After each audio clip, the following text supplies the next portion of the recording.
Hi, Peter. That's Jeffrey. I always like to talk about origin stories as we to start, and I'd love to know. Really, science is your company. That is your current job. Longest, I get. Yeah, I feel blessed that it doesn't feel like a job, but I think it's been 14 years. It's the longest thing I've ever done. How did it happen? How do you meet your co-founders? What was the original? I started. Mike Jones is one of my co-founders. Mike Jones. Anyone know who Mike Jones is? So Mike was back in 2000. I'll go back a little bit. I'm Asian, so I don't raise in. So I'm like just turned 75, believe it or not. But him and I met in 2005, 2006, kind of early internet. If you all were on MySpace back in the days, I was on the founding team of a company called PhotoBucket. It was like crazy enough. This is a time where like sharing your photos online with no password for anybody to see was like an insane idea. Like what people might see pictures of my kids online, right? Mike was building this thing called Userplane, which was like the first web chat. So think what is Instant Messenger, but it powered MySpace and Friendster, all those social networks back then. And we had become friends because honestly back then there was maybe like 100 people doing startups, and the idea of a startup was foreign. Nobody knew what it was, like what a founder was. Hell, we didn't know what venture capital was. And it's funny, I was in his office one day and going, yeah, someday I want to build like an incubator. There's one called Idea Lab, which was really one of the first ones ever. And but they're in Pasadena. I was like, it's too fucking hot up there. I want to do something on the west side of town.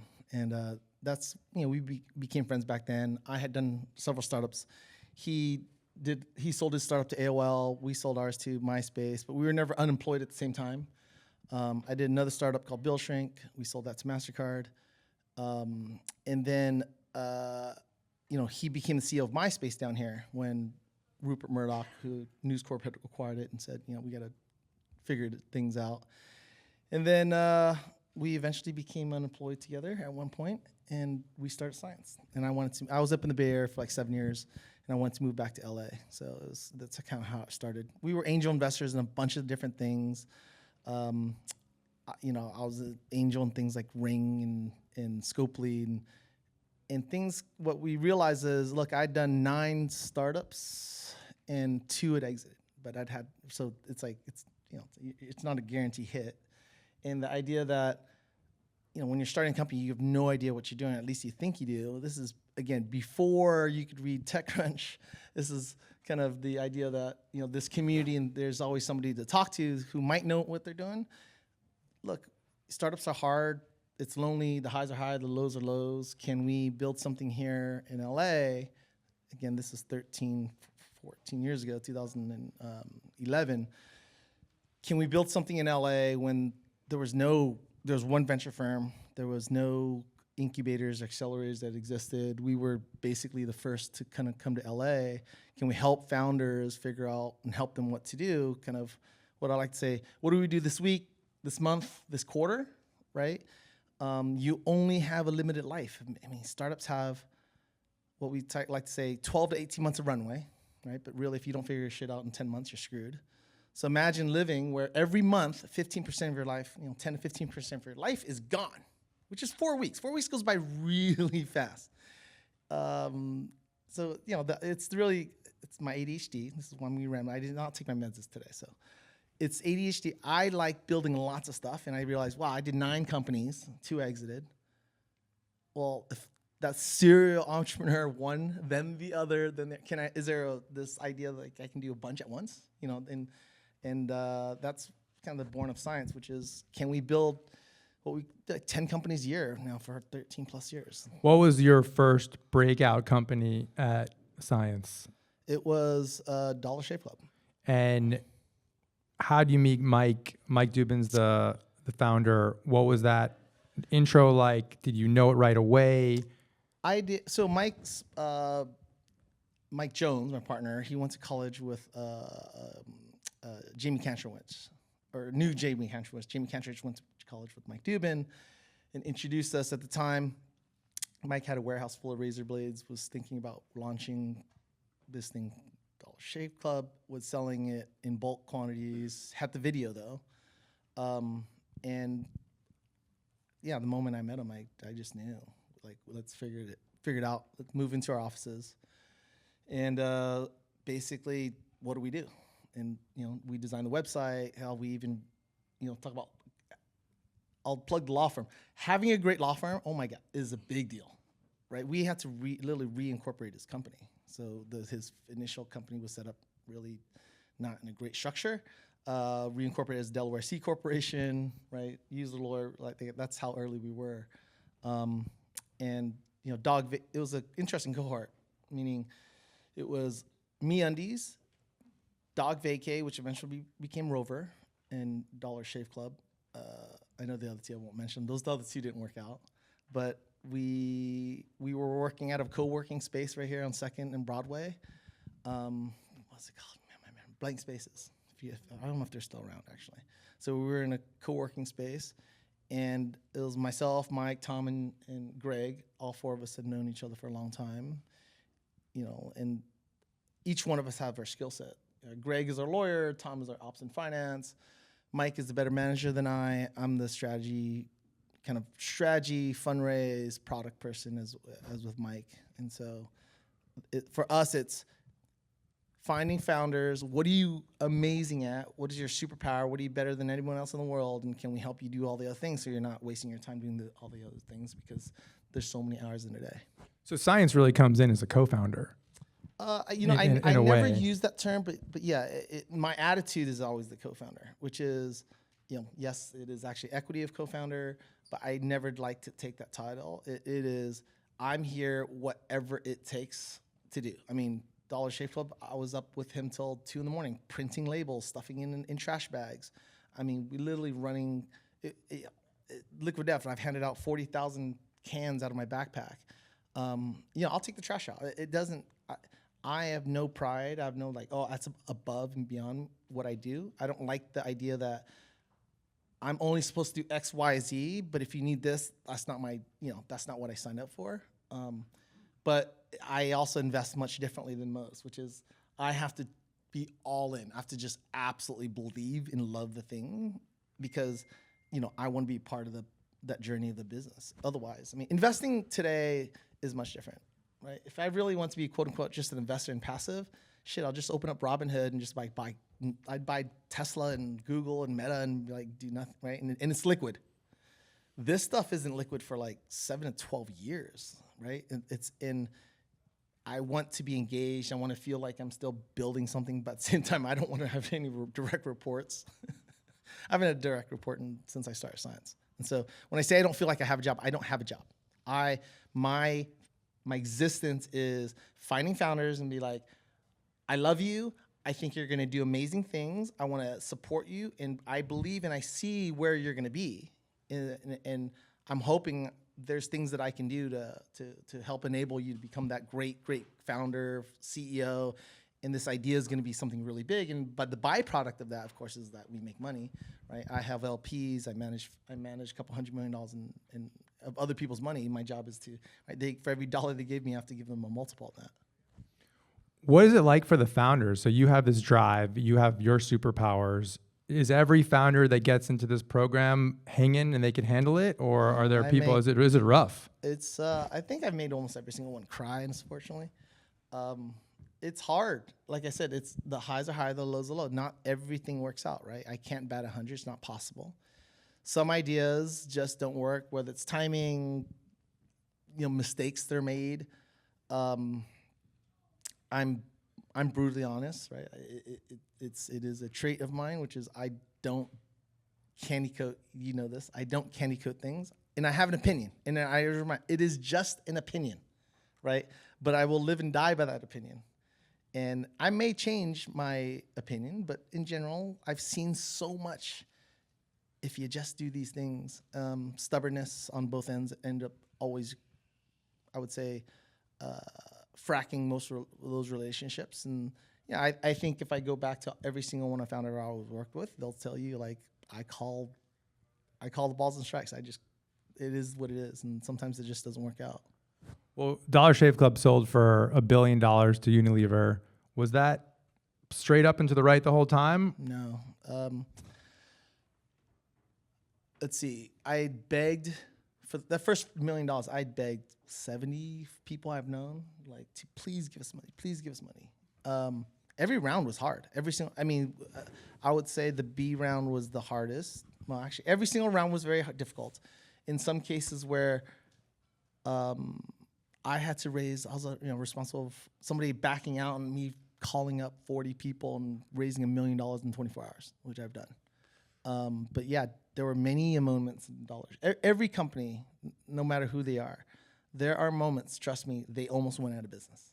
And Dollar Shave Club is, in that realm. Like, we didn't have money. Nobody would give me money. I had to call a lot of people. And I would say, look, rejection is one of these things. Like, I've lost track. 7,000 no's, something like that. I do all the fundraisers for all of our companies, every single round.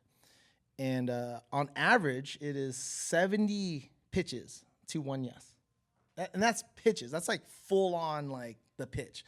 I'll probably ping 200 people to get a yes, right? And that's me. That's me. Hey, I've known you for 10 years. I've known you for 15 years, right? This is a great company. I know how hard it is. I can empathize how hard it is. But what I always just say, I used to get pissed, man. I used to just like, fuck that person. Like, you know what? What I've realized, it's like music. It's either, for me, the way I invest, it's like music, right? I either love it, I'm like, whoa, who the hell is that? Or I gotta listen to that song again. I gotta add that to my playlist. Or I'm just like, that's not my thing. And you have to think of it that way, right? As an investor, I see hundreds. It's just not for me. It's just like, I don't like heavy metal. Metallica clearly is successful. That I just can't listen to it, right? So I would never add them to my playlist. I'm not saying they're bad band, right? And so similar companies, at least the way I invest, I have to believe, because if I've passed on many great ideas, and I'm not going to root. I root for people. I genuinely want everyone to win. Sometimes it is rare. I want to convince them to not do it because I realize, like, that's just a really bad idea, and they've been wasting their time. And it's a good deal if you think about it. My job is to help you figure out either it's an amazing idea and get you from point A to point B faster, make it bigger. Right? So the ultimate pie is larger, and everyone, fundamentally, you will make more money. It's not as lonely. You'll get there faster. You reduce your risk. On the flip side, let me help figure out if this is not your thing and save you 1, 2, 3 years of your life. I mean, what a good trade. I still waste my time. You get your life back, right? It's like, imagine someone saying, hey, you're going to live 2 years longer. That's basically, right? So that's the way I think of it is, either we get there faster and it gets big, right? And the pie's bigger and everyone wins. Or we really try to figure out, like, hey, it's time to move on. It might just not work out. Let's stop wasting everyone's time. Let's move on. What do you think makes you so good at fundraising, biz dev, that your role, your superpower? Is it you innately? Is that just who you are? Is it the practice? Or is there a mixture numbers. of it all? I think, like anything, it's just you've done it enough. Look, when I raised in 2005, my first startup, right, Photo Bucket, I didn't know, like, TechCrunch didn't exist, LinkedIn, Facebook, you didn't even know where to call, like, who was a venture capitalist. There was a website called the Funded, which was Dale Resi started. It was almost like this anonymous Yelp for, like, venture capitalists and startups to, like, review anonymously VCs, and from that list you'd be like, oh, that person's a VC, that person's a VC. And oddly enough, I was like, I want to find an Asian investor. So I found, Gus Tai and Bill Tai, who are brothers. Bill Tai was at CRV, Gus Tai was at Trinity Ventures, and I can't even remember how I got to them. Ended up meeting both. Gus was more my vibe. He was like this, like, Buddhist, like, yin to my yang of fucking energy. He ended up backing both my companies.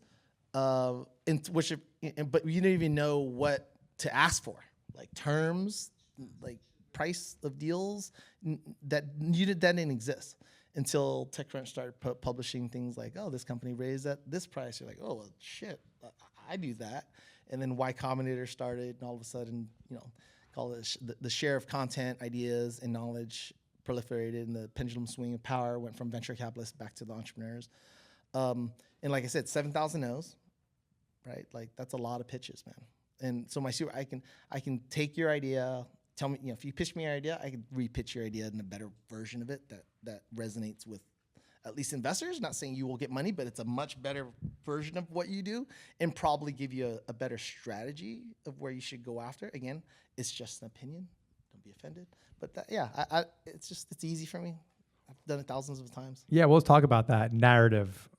When you're pitching an investor or even customers, the narrative of the pitch is arguably more important. I mean, it is the most important part. So I have ADHD.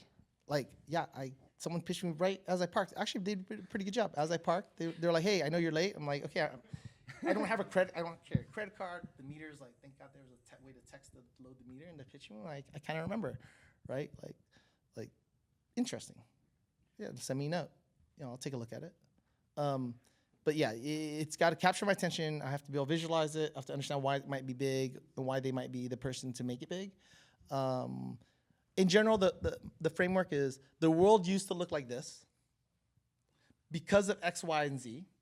In my innate ability to master X, Y, and Z, the world will look like this. So the world didn't have AI, but now the world now has AIs that can code and build all these things, and I've been spending a bunch of time on this, and I'm gonna build this thing, and so if I build this thing, and when I build this thing, the world will look like this, right? So that's basically every pitch, right? Before, the world had taxis, and we didn't have smartphones, but because of the smartphone and GPS, right, I can now call the car, and they can show up, and there will be Uber. So every single thing is, the world used to look like this, used to be stay in hotels, but because of the ability to do profiles, what I say eBay, right? eBay kind of started the idea that the Airbnbs work, which is why we did DogVacay, right? DogVacay Rover was the Airbnb for dog sitting. We went public.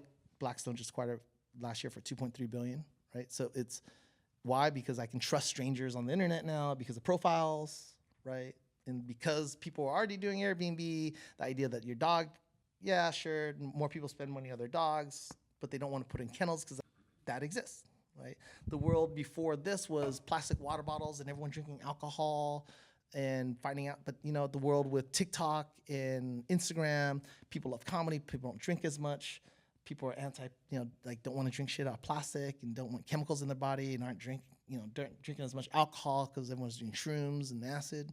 Like liquid death should work, why the fuck not? Well, let's talk about liquid death. Who here has heard of liquid death? You live in a cave if you don't. Who here has been handed a liquid death by Peter in the last 5 years? One. Look at the hands. Nice. That's pretty good. Look at the hands. I have to double click on that because for a period of years, anytime I saw Peter anywhere, he had a backpack cooler of liquid death and he was handing it out. I throw beach parties for July 4th. He would drop off 20, 30, 40 cases to my garage before the party and sometimes not even come. It was just like, it was this unstoppable force of getting this new idea out into the world. Is that a part of liquid death success, do you think, when you look back? My job is to get whatever it takes, right? Again, I don't get more equity. Right, we're the largest shareholders of Liquid Death. I just know that getting consumer product, you have to get in people's hands, right? And getting it in the right hands is important. I've been doing it long enough to kind of know where influence happens, where Instagram happens, and today really all I give a shit about is TikTok. But I'd like to think so, right? But the reality is it's all about Mike Cesario, all about the founder, just like Dollar Shave Club is all about Michael Duman. Right? It is the founder and the CEO ultimately makes the last call. And my job is to support them right?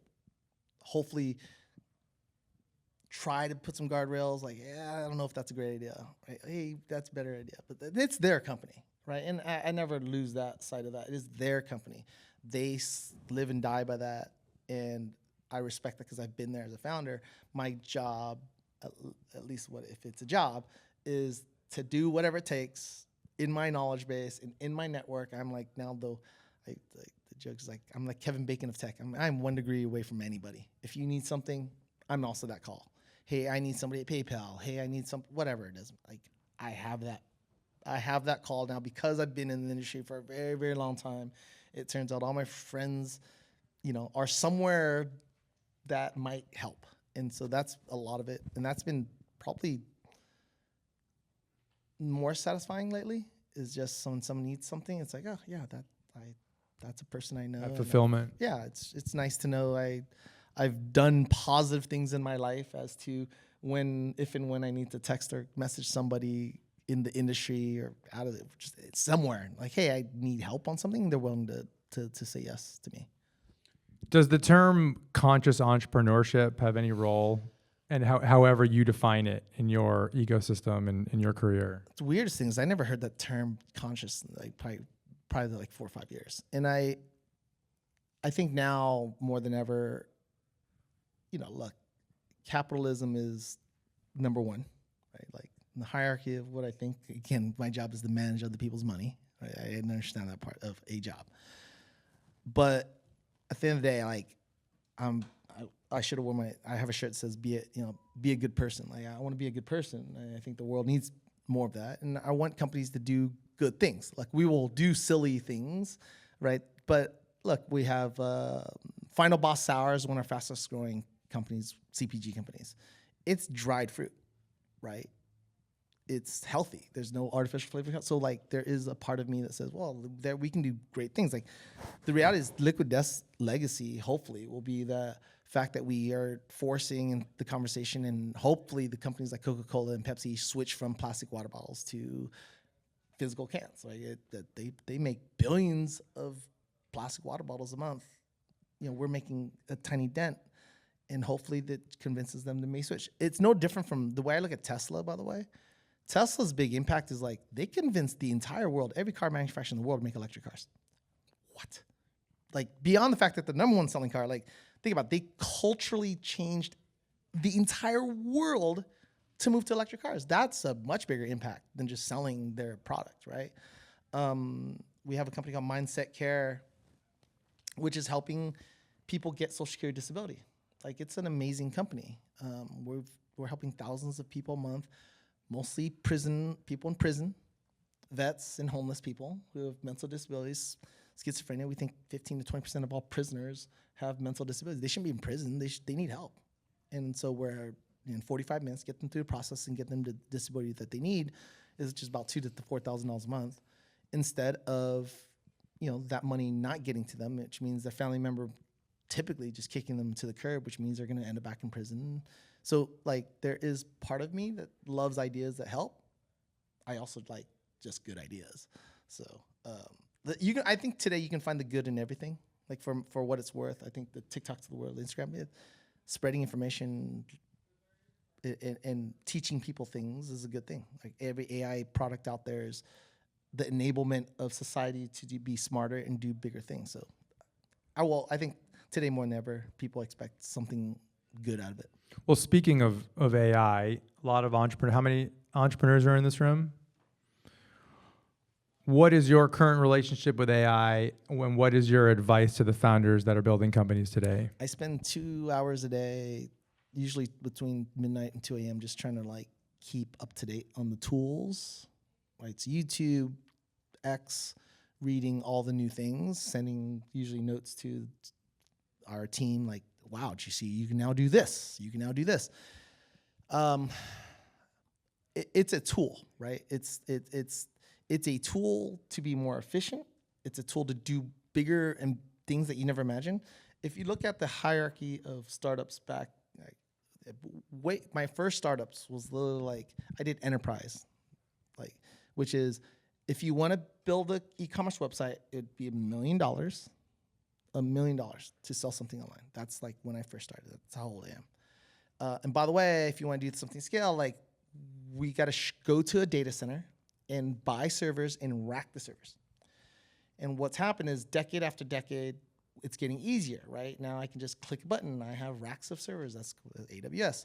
And when we built Dollar Shave Club, there was no recurring payment system. Like I had to convince, like I luckily knew the Collison brothers and this is Stripe and said, hey, can you build us a recurring payment thing, right? Even DogVacay, same thing. Hey, we have this marketplace. Can you build us this thing where like 2 people put money in the escrow account and after the transaction happened? This didn't exist before. We built Dollar Shave Club on Magento. If anyone knows what that was, this is pre-Shopify, right? So everything used to be hard and now it's getting easier. I remember building websites where like I need to take a credit card. Well, I got to do a deal with MasterCard and Visa. Oh, I need customer support. Well, we have to do a deal with Verizon and AT&T to get phone numbers, right? Twilio exists now and Stripe exists. So it's getting easier and easier. And that last step was always, well, we still need a developer. Well, luckily we have an office in India and we have a bunch of developers, but now you don't need that. So the last excuse as any founder and entrepreneur was like, I have this idea, but I need money. Why do you need money? Why I need developers? Okay. Now there's no excuse. So honestly, if you're pitching an investor, you don't have a prototype, like why am I talking to you? Because you should literally be able to go to Google, Gemini, right? Hell, fuck Cursor. Cursor's still hard, but like you go to Google today, they'll type in their idea and it'll build an app. You can go to Figma and like not even know how to design. Like, hey, screenshot this app that you like, build me an app that looks like this, that does X, Y, and Z, and it designs the thing, and then you hit publish and creates you an app. Like that's how easy it is, right? It's not going to have all the components at the back end, I understand, but like relative functionality, if you have an idea today, there is absolutely no reason you do not have a demo, if not even a working thing, right? And then just hit publish and put it in the App Store and see what happens. So it's one of these, it's easier and easier to build. And then from there, you don't need a lot of people, right? You just need less people. Customer support, don't need it. Call centers, don't need it. Like you just don't need much of anything anymore, which is awesome, right? What I'm excited about, every single person with an idea can build something. Now, what's hard? Well, now find users, because like if you can do it, guess what? Everyone else can build the same idea now 1,000 times over, right? It used to be 20 years ago, I had an idea, no one else like capable could do it. 10 years ago, 5, 6 competitors, right? 5 years ago, 10, 20 competitors. Today, there's gonna be hundreds of competitors. Every idea will be replicated instantaneously. I can literally just copy and paste your product into any one of the AI tools, but like build me exactly the same thing, make the button red instead of blue. Right? Give me a different logo. Give me a different name. I don't even have to think about it. Like, give me a different name. Click. Here's 50 examples. And so distribution, which has always been the focus for me in consumers, is where I'll always stay, and what I call culture, vibe. Like, people ask me what I do. Like, well, as an investor, I'm pretty good at the vibe, the culture, and then where the distribution is going to be, and like how to like crack that. So what was the distribution for Liquid Death? Because the water market was pretty saturated, no pun intended. Well, it's funny when I saw the idea, it was like 3 seconds. I knew Dollar Shave Club worked, comedy worked. I'm like, comedy works, Instagram, but TikTok's about to blow. Like, TikTok is going to be the platform that we're going to build audience, but also Instagram. And so there was having had done it before, having seen the impact of comedy and Dollar Shave Club and their mastery of YouTube, right? Like, yeah, that was going to work. So today, if you're doing anything consumer, if you don't tell me that you are already just all over TikTok, I honestly can't even talk to you. If you're not already doing stuff on TikTok, like that's literally like 5 years ago saying I don't have an Instagram page, right? Or 10 years ago, it's like, I've never seen YouTube before. Like, TikTok is all that matters. All that matters if you're a consumer. That is my number one position. If you don't understand that, it's going to be really, really difficult. Well, let's say you don't understand that. You got to find someone who does and bring him on your team or her on your team, right? Yep, definitely. And that's and what's the good news is like AI makes it easier, right? Like, oh, I don't know. You can film something now. There's a bunch of AI tools like really click a button, it cuts that video clip. It'll like this whole interaction, right, can be cut into 50 different TikToks, 50 different Instagram Reels, stories, YouTube Shorts, and published. And then that would be the strategy and figuring out, well, what's the pattern? Is it him and me subtitling this? Is it cuts to him versus me? Is it, is it 30 seconds? Is it 10 seconds? Is it 6 seconds? Is it 25 seconds? All those things matter, and it's all about volume and figuring out your pace. Let's talk about flow state. Now, I've experienced you, and we met on a bus in Israel. We both did a thing called Reality. They put 50 entrepreneurs, all different backgrounds, religions, and we went all over Israel for 10 days in like 2018, and it was all entrepreneurs, but one investor made it on the bus. Was that the only one it was, huh? Yeah. Oh, yeah. Yeah. 'Cause there was another bus for investors, and he didn't go on that one because he's more fun. I hate investors. And this guy's walking around Israel with a boombox everywhere on Shabbat. No one's in the street. We danced everywhere in Israel. Yeah, gives me deep appreciation from Israel. Peter's energy is magnetic, and my thesis is that when you're in a magnetic state, things just sometimes happen easier in flow. You meet the right person. Do you feel that way about your life and your career? Everything is. My part of my superpower is I actually have a terrible memory, like bottom 16 percentile, and what that means is like I've never had a bad day that I can remember. Right, I don't remember. A lot of it's fuzzy. So these stories I'm telling you, like it's a little fuzzy. I don't the fidelity's not there. I've told it enough times, but the reality is. What have I done lately? I don't know. What's next? And so part of it is curiosity. Part of it is wanting, that never changes. I want to help and curiosity. Everything happens for a reason. And so, but part of it is asking. Like I have a saying, I just came back from Summit, Detroit, which was amazing, right? Met dozens of entrepreneurs, a bunch of people I want to hopefully work with at some point in my life. And it's, you have to be open to the feedback, but just saying, just asking, look, I might not be interested, but like someone might overhear, or I might have just talked to somebody who might be interested in that thing and introduce you. And I think making yourself vulnerable, putting it out there constantly, like what you're doing and being proud of it, that energy, I will see it, right? Is it an idea that you're kind of half-assing? Are you all in on it? Do you truly, truly believe? You got to start with that point. Like, am I looking at this person who's just like, it's going to fucking work no matter what? Or are they hedging, right? So it's part of the energy that you put out there. And it's serendipity is collisions and interactions. I've probably attended more conferences than any human being in tech. I used to go to every single thing just because I want to see if I going to, just run into somebody that might be interesting.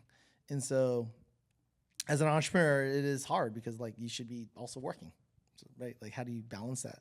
So it's putting it out there constantly, maybe putting it out there if you're in the office, just whether it's on LinkedIn or building again your TikTok and your audience, but just telling people what you're doing, asking for help as much as you can, and recognizing when it's not. I think that's the hardest thing is, man, it's not every idea is going to work. Yeah.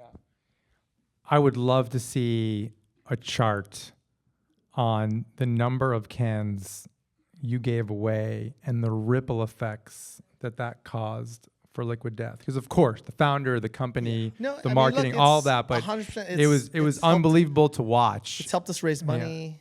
It's helped us get deals.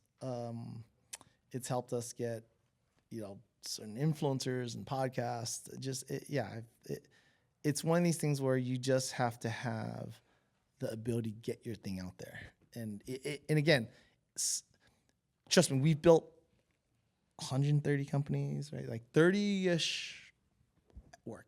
Our batting average ends up probably being about 30%, which is pretty goddamn good, to be honest. Like 50% probably average, but 30, like we're doing pretty good on 30 companies. It's a lot of other ideas that at the time seemed great, right? They just didn't work. But a lot of it, I can tell you, so many times, in Liquid Death included, Dollar Shave, I raised money because I ran into somebody, like in the moment. Like I was at a party last week, and one of my companies was raising money. It just so turns out, this person just had a liquidity event, is literally trying to figure out how to invest in something for a tax benefit, loves the category that we're in, right? Family's been like obsessed about it for a long time. And it was just a conversation that will probably net us $1 million. An impossible conversation, an impossible moment that happens. Yeah. It's a numbers game. And so my advice is, if you're an entrepreneur, if you're raising money, it is a numbers game. Pure and simple fucking numbers game. And it's funny, I think, God, I've been raising money for 20 plus years for companies. Like, there's got to be an easier way. Like, there's got to be an easier way than this hand-to-hand goddamn combat, setting up. There's not. It's crazy. Like, there's no serendipity. Has so much to do with it, because I feel it as an investor. It just so happens that we just deployed our last dollars of our last fund, so we're not deploying money right now. Or, our fund just did our first close, then we have to deploy capital, right? Or we just had an exit. Or worse, we just shut down a company in the same category. Nah, I'm like, I don't, it doesn't have to be, because I kind of forget what the hell they did. Right? And so in that moment, that investor's mindset just might not be the right time. Their dog died. They got a divorce. Like, who the fuck knows? Like, and so in the moment, you just got to keep going. And you just might happen to have an investor, an entrepreneur, who's just, they ran into somebody, their best friend, their mom, their brother-in-law. There's money, right? It's a lot easier today than it was 10 years ago. I mean, there's a lot. Especially here we are in LA. When we moved to LA and there was nothing here. I started doing these networking events. I mean, stuff like this didn't exist. I was hosting these dinners. I think legitimately threw the first tech party in LA in 2007. It was at Rubicon Project's office. It was like 150 people. I was hosting these dinners. At first, it was like 5 of us. It was like me, Keith Richmond, Richard Rosenblatt, one of the founders of MySpace, et cetera. And 5 or 6 dinner, I think the third dinner, I'm like, bro, we need to get more people. Like, who else can we get to this? Like, there's just no ecosystem. Today, holy crap, like, everyone's in LA, and so is the Bay Area, and you just got to get at it. Well, on that note, you're all over the country at these conferences for many years. Mostly dance, but How do you find the balance between it all? I don't remember. I don't remember. Does it get hard? No. Do you remember it ever getting hard, or no? Because it just you're like Memento. They ever see that movie? So first and foremost, if you look at my bio, I'm first on the dance floor. Like that, and part of that is which part of my saying is shy people starve. This concentric circle, those that were willing to be first on the dance floor and those who are great entrepreneurs, actually saying, like, you're willing to do something that is uncomfortable for other people. You're willing to, like, enjoy the moment, be all in, right, without judgment. A lot of people, it's like, well, they want to see if somebody else likes the idea first before they fully commit their time. Well, I'm still doing this job. I'm thinking about doing this other. I don't even want to talk to you. Commitment is everything. No, I was just with Evan Williams and James Joaquin, who have Obvious Ventures. I've known them for 20 years. And the reason they call it Obvious Ventures, which is, I love it, is it's investing in the not obvious. So non-obvious and right is where all the returns are in venture. If it was obvious, it would have already existed. Someone would have already done it, right? Non-obvious and right is the only time I, as an investor, could make money, because no one else has thought of it, right? Being first, I always say being first or second is the only place to be. Third is the terrible place to be. Fourth and fifth, no one ever heard of, right? Uber and Lyft, nobody heard. Every category you can imagine, Airbnb, VRBO, 1 and 2, 3 usually might have something of value, but be first or second. And look, it's not even for me. Go listen to other founders who have built great companies. At the time, terrible idea. Stripe, what? You're going to build something like Visa, Mastercard? Terrible idea. Every single big company today, terrible, terrible idea. Not obvious that Facebook, which was a dating, basically kind of the first dating thing, face match, like is going to work, right? Like it was always a bad idea until it wasn't. What's nice about that moment is until it wasn't, is you have the lane by yourself. You have no competitors. Everyone wants to talk to you. You can kind of do all these things that have never been done before, but once it's obvious, competition happens. And what worked last time does not. What the main lesson of everything, which is why what didn't work last time or what worked last time does not mean it's going to work this time. So having bad memory is a benefit for me.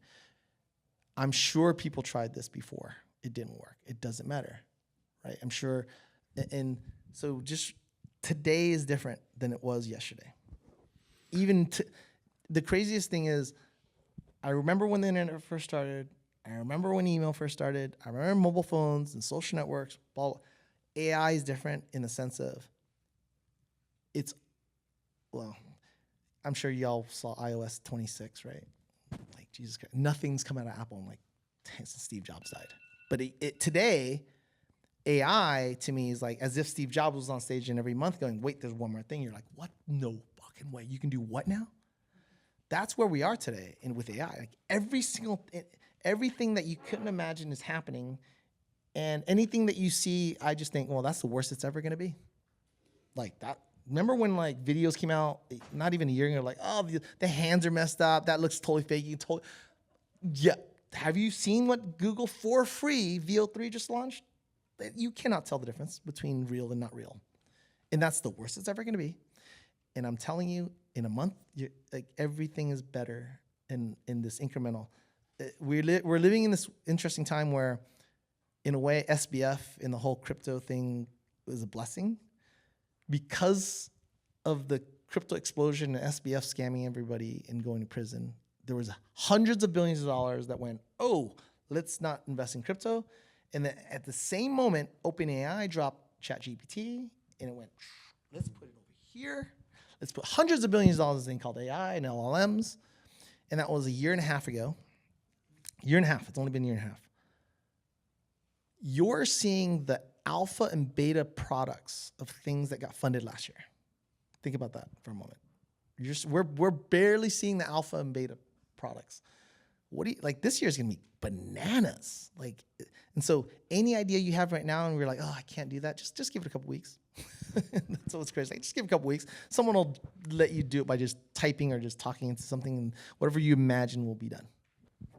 Before we move to Q&A, which we're gonna do in a minute, one of the smartest things I heard you talk about, it was a talk you did with Pompliano, with Anthony, with Pomp. Pomp's amazing. With around fundraising, because a lot of people here are in the fundraising state, and the worst thing you could do when you're fundraising is email the investor that you met a week ago and say, hey, did you have a chance to look at my deck? Or hey, did you make 24-hour rule? Did you make a decision? So you talked about the 24-hour rule, but you also talked about this 30-day, 60-day cycle of updates up and to the right. Yeah, and I thought it was one of the, I sent it to about 6 people yesterday. Yeah. So, all right. So here's my framework for raising money, right? The world used to like this, blah, blah. Because of this, we're now doing this. Up and to the right, there's a saying, which actually I took from David Lee, who once told me, up this right here, linear, is flat in an investor's mind, right? Why is linear flat? Well, if you tell me, Peter, I'm growing 10% a month, right? Oh, okay, great. That's just compounding to here. or I'm growing, every month I grow $100,000 in revenue. Okay, great. I'll just wait 12 months, right? You grew 120,000. So it's very predictable. So as an investor, I'd rather invest here with prediction and reduce my risk by 90% and just pay a higher price, right? So if you show me a linear graph, I'm just gonna be like, great. If I'm really interested, I'm just gonna check in every month. And as long as you're hitting those things, I know the value of the business is going up. So maybe the valuation goes up, but my risk keeps going down and down and down because they're actually delivering what they said they would do. This is unpredictable, right? And so find 2 to 3 data points within your business. If it's consumer, it's engagement, it's churn, it's anything that's related that you can say because it's up and to the right, it matters to my business. It's exponential, right? We grew 1 customer last month, 6 months ago, 1 customer, and then like 5 months ago, like 22 customers, right? And then 3 months ago, it was 82 customers. And last month, it's 192 customers. I can't do the math. And I'm Asian. I'm good at math. That's doing this. That means as an investor, the longer I wait, like it's going like this, right? So find 2 to 3 data points and manually push it. Whether it's, I remember DogVacay was like, I don't care if you're putting flyers in parking lots for dogs at every Petco in the state, right? I need to see this and hyper focus. Let's not go around the entire country. Let's just pick 1 to 2 places and show this. Because if it works here, it's going to work everywhere else. That makes sense. So any data, whether you're an enterprise company or a consumer, there's something in there that you can push all your focus of your team to say, we need to get this number to grow exponentially, not linearly. So that when you talk to an investor, it's like, I wasn't going to raise money, but man, the data's real. Look at this, up and to right, right? The other part is if you talk to an investor and they don't get back to you in 24 hours, they're not interested. Just think of all your dating lives. Similar thing. I'll take a like on an Instagram post as engagement with an investor or an X tweet. So if an investor typically is doing, I don't care, big fund, small fund, 2-3 deals a month at best. You're telling me they love this deal and they don't have time in their lazy ass day to like call you, engage you, tell you to follow, unless they're going to a wedding, unless they're having a kid, right? Unless somebody died. Those are kind of the only reasons, right? Where I'm like, okay, I get it, right? But if they're truly into it, trust me, they'll like, send me this tonight, right? Hey, can we follow up tomorrow? Like, I need data access. I need data room. I hate the data room access thing. If they're not looking at the data that night within 24 hours and they do nothing with it for a week, they're not interested. Stop chasing it. You're wasting your time. Just move on. They're just indexing the data set in their minds for other reasons. So 24-hour rule, trust me, if they're interested, they will follow up in 24 hours. Data-wise, it doesn't matter what it is. Find something in your business that's up and to the right that is exponential. And by the way, if it turns out nothing in your data is exponential, you probably should do something else. So I've been fundraising for almost 20 years. That advice is gold. That's what investors are looking for. And I want to be specific on something. It doesn't have to be like revenue, right? It doesn't even have to be the number of users. It could be the number of the users used to use the app once a week, and all of a sudden they went to 5 times a week, and then 32 times a week, and then 100 times a week, right? That's like, so a lot of it in consumer products, it's how many times they touch the thing. They used to only spend 30 seconds, and then like 3 months ago something happened. They start spending 5 minutes, and like last month something happened. Now they're spending like 22 minutes. See what I'm saying? Because you can buy users and you can buy revenue. I can build a $100 million business probably within a couple days by just saying, hey, give me $100 and I'll send you $120. I can make $100 million pretty quickly, right? Pretty easy. That's right. That's the easy part. I can say, I can get you 1 million users tomorrow. I'll just buy them tomorrow on Meta for $60, $80 a user. So as an investor, when you say, oh, I have 1 million users, I have 100 million, I'm like, yeah, but how? What I really care about is when you got a user, it used to be only 1% would stick around in a month. It's called retention. And then all of a sudden 3% would stick around, and then 10%, and now it's like 15. They're like, oh, what's that? Right? It's this. So as a product person, focus on the things that where you can move. Like, can we do something with product keeps them around long? Can we do something while they're opening it more often, right? They're using the product more often. It used to take us this long to do X, Y, Z, and now only takes us this long. So Mindset Care, which is our Social Security disability, it used to take us on average 6 to 7 hours to help somebody to get them to a Social Security disability application. Now it's 45 minutes, right? We used to only do 4 to 5 applications a month. Now we're doing 1,000 applications a month, right? So it's the number and the engagement and the speed of which you can collapse things. It used to take us this long. It's now taking us this long. Users used to only use this thing. If you're enterprise sales, when we call on somebody, it's close time used to be 60 days. Now it's 20 minutes. Oh shit, what's happening there? I didn't talk about revenue, didn't talk about how many. It's like it used to take us this long, now it takes us. Does that make sense? So just think about examples in your business where you can brute force things. Brute force is okay too. Sometimes it's software, sometimes brute force could just be like cold calling, flyering, like physically doing something. That's okay because investors at the end of the day step back and just look at charts. Ideally it's replicatable, but just focus on those things. And that's what you send investors instead of saying, hi, or have you seen my deck? Just send them the update. And if they're interested, they'll get back to you. So we're going to do one final question and then Q&A, but just... I appreciate y'all sticking around, honestly. I don't even know what I'm saying. Words of wisdom from Peter Pham. One final speech of encouragement in a crazy world that we're living in with a lot of entrepreneurs who want to bring their ideas to life. What do you have to say to these people? AI is your friend. It's the utmost, but just test it, just build it, put it out there, and ask for help. But really, at the end of the day, I focus on consumer things. You'll know if it is. For CPG, it's harder. AI doesn't help you on this. For CPG, what's great about is there's this thing now called co-packers. When we started Liquid Death, we were producing the water in Austria because there was nobody in the United States that had a canning facility next to a natural spring water source, and we really want to not be filtered tap water like everyone else.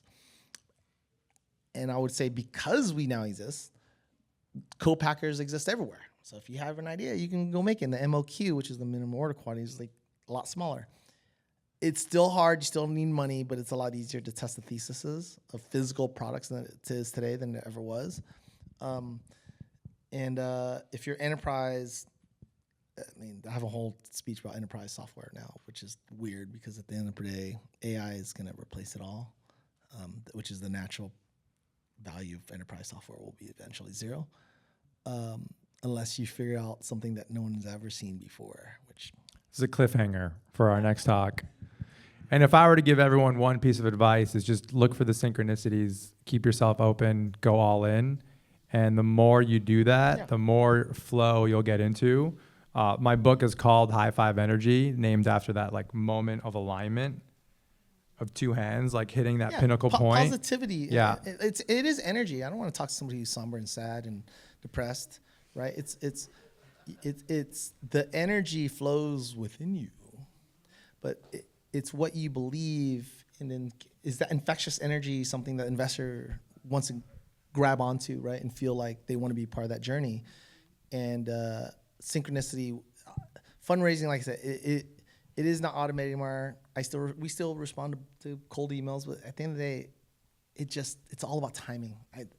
I wish my memory was better, but trust me, hundreds of times where it just how happens, the email came in, I ran into somebody and was like, oh, we were just talking to a partner meeting, we're looking for this thing. Hey, let's keep talking about it. High Five Energy, yo. All right, thank you, Peter Pham. All right, we're gonna do some. We have some questions. There is a microphone because this is being recorded. Oh. This is a podcast, also. FYI. Hi, Peter. It's so good to see you, Hello. and I love seeing you outside of the dance floor because I'm usually the first or second. That is true. That is true. And thank you so much. We do a book club, just us two, with nice. Jordan. And so we're going to buy that next. So two questions. One is, what do you feel is the is trending right now regarding CPG? And the second one does your whole family dance as well? Great questions. Yeah, I mean, so I'll leave the second one alone just because it's funny. It's a friend of mine got doxxed early on as an investor. A lot of hate online, so I'd never share about my family. It's just been one of those things. CPGs, very easy. MAHA. MAHA movement is where it's at. Make American healthy again. That our whole thesis at Science right now is like, yeah, people are sick and tired of dyes and things. We are, again, the way I look at the world, there's no such thing as the truth anymore. Okay, we live in a world, there's no such thing as truth. I don't believe in anything. Because everyone will be convinced of one thing or another. Right? We live in it literally today. LA riots is a perfect example. But what's great is like you will find your people who believe in that thing, where what I say used to be niche is no niche anymore. Like you can find them on Reddit and Facebook group and Instagram. But I 100% believe more and more as a category we are tired of keep hearing, oh, turns out that causes cancer. Turns out, yeah, that causes blindness. Oh, yeah, that. I know we should have said something that does actually cause deformations in babies. We knew 30 years ago. We never said anything. That shit keeps happening over and over. And at some point, you're just like, fuck it, I don't believe anything anymore. And so, but what I at least believe, and hopefully most of you will like, yeah, there's a lot of toxic shit out there. And we probably shouldn't be eating it. And so, but the delicate balance of it's still got to taste good, right? And be healthy, really hard. The masses, which is middle America, will always just buy whatever the hell tastes good and is cheapest, which is fine. But I think there's a bigger audience. Who are willing to pay more for the thing that tastes as good, maybe even better, is healthy. So CPG, at least that perspective. And then, yeah, that circumference is kind of everything, physical things that are not food. It's just better for the world. It's better for you. It makes you feel better. I'm all about the feel better part. So again, our biggest company right now it's growing faster than Liquid Death is Final Boss Sour, and it's literally just dried fruit, and it's super sour, and it crushes on TikTok. We're like 700 million views on TikTok, and it's been a year. We should surpass like 1 billion. So to me, that's where I'm at on. That's our whole thesis on CBG right now. That's all I'm touching. If it's like bad for you, no, I don't want to touch it. By the way, I just spent like a weekend with the CMO of Mondelez, right? Like they make Oreos. I love Oreos. They're not going away anytime soon, right? Like Procter & Gamble, none of that stuff's, they're not going out of business. All the processed food companies, none are going out of business. I think their market they'll start flattening out. But the good news is I think there's a lot of space for upstarts. Hi, my name is Gary Pearl. I met with so many software engineers that I realized most of them don't know what they're doing, so I get coding, I built it myself. Haven't taken any money for that reason. But now let's say I go to build it out, it's an emotionally intelligent LinkedIn, call it. And I go to build it out, I send it to someone like you, and within 24 hours you love it.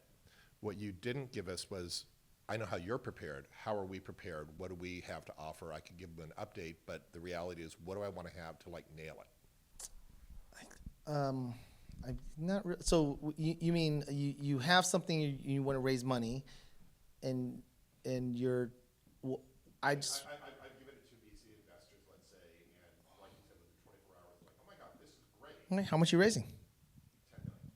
Okay, so you're asking for a term sheet. So 1 million, 2 million. Right. So that's the question. How much are you raising is the number one question. And so here's my other advice. Whatever you're raising, ask for a smaller number than you're actually raising. And adjust it to who you're talking to. If I'm talking to Andreessen, I'm typically telling him I'm raising more. I'm talking to a micro seed fund who has a $50 million fund, I'm raising $1 million, right? So if I'm raising a fund that's $1 billion, I'm raising 10. And if I really figured out I really need 4 or 5, I usually start with 3. So it's call it 60, 70% of what I actually need is where I start. It signals pricing of the round, but also success and metrics. You don't want to be I'm raising 10. The reality is you only needed 3, and you never get anywhere, right? If you only needed 5 or 6, go out and raise 3, And if it's oversubscribed, nothing's actually the whole round. That's such a bullshit thing. There's no such thing as an oversubscribed round. The reality is what they did was they targeted a smaller number and they created FOMO with investors, right? And as soon as one investor, I don't do this way because we are typically the first check. They're like, oh, so and so is investing, I should invest. So most of the things is once you find somebody to put in the first check, which is why I always say start smaller, it's easier to pile on. So it's important for you to be decisive of how much you're raising, right? Is 10 million, I would say these days, depending on what you're doing, is still a big seed round. If it's your first dollars in, it's single digits on average, right? Because if it's already been built, I would just say, well, great, get users. What's the use case? $1, $2, $3 million should build out your team to support it. But like the reality is there should be data, and then if it goes like this, then you can raise money immediately thereafter. And then you're going to say, send me use of funds, right? I'm going to say what? Then you're going to say something like, send me use of funds, or what are you going to say? My partners typically, what do you use the money for is always, like anything, a good budget, unlike California, is a good idea. It's frustrating, right? Imagine giving a company money, right? You're like, oh, here's 12, 18 months of runway, and then a month later, like, we spend it, I'll give you more. That's our government. It's terrible. Startups should be, here's the money, it's gonna last me 12 to 18 months, here's how I'm gonna spend it. Shit happens, but like, you're not gonna run out in a month. We all wanna know, ultimately, am I giving you enough money, and am I giving you enough runway to get to points where the graph is up and to the right so that someone else's money comes and supports my money and gives you a higher valuation? That is, you just have to remember, as an investor, my job is there enough money if if my fund is going to put in $1 million and they need $3 million, do I really believe $3 million? What's your name? Gary. Is $3 million going to give Gary enough time to figure shit out so the graph he can present X months from now, graphs that are up and to the right? So for you guys, it's like this, like 2 or 3 things, and that other investors, funds that are bigger than me, will give him money at a higher valuation than what I give him, right? So investors are basically relying on taking risks. I'm a seed investor, then there's A investors, then B. What you're doing is, let's say your A round or B round comes around. The way I look at this preference stack, which is the dollars before me, is like, did the money before me get them to the point to now, which means my money will get them to the next point. It's just ladders. So your budget is really important. When we look at it, it's like, when you ever get the question like, well, how much do you raise? What's it for? It's really for us to think, is it enough runway for Gary to figure shit out so that the next investor will look at the business like, I want to invest and the company's worth more, right? So dollars in, I'm buying the future value of the business. So let's say, simple math, I'm going to give you $2 million at an 8 pre, 10 post, right? $2 million, which is I'm going to own 20% of the company, and the company's worth 10. I'm giving the idea that someday it's going to be worth at least $10 million, right? That's the whole concept, is like by the end of the year, hopefully it's worth at least 10. So the next round comes in, hopefully it's worth 20, and that investor is going to say, I'm willing to give you, $4 million at 16, right? But the runway is purely, am I giving this person enough money to hit things to which the next set of investors think there's value, or some company like Meta is going to buy the company for more than one invest. It's so, our end is super simple. But as an entrepreneur, when you budget things, it's always, is this enough money to get metrics that are like, holy shit, I need to give this person money. Not enough money just be in existence, because that's not enough. Is that helpful? All right. Thank you, everyone, for staying extra time.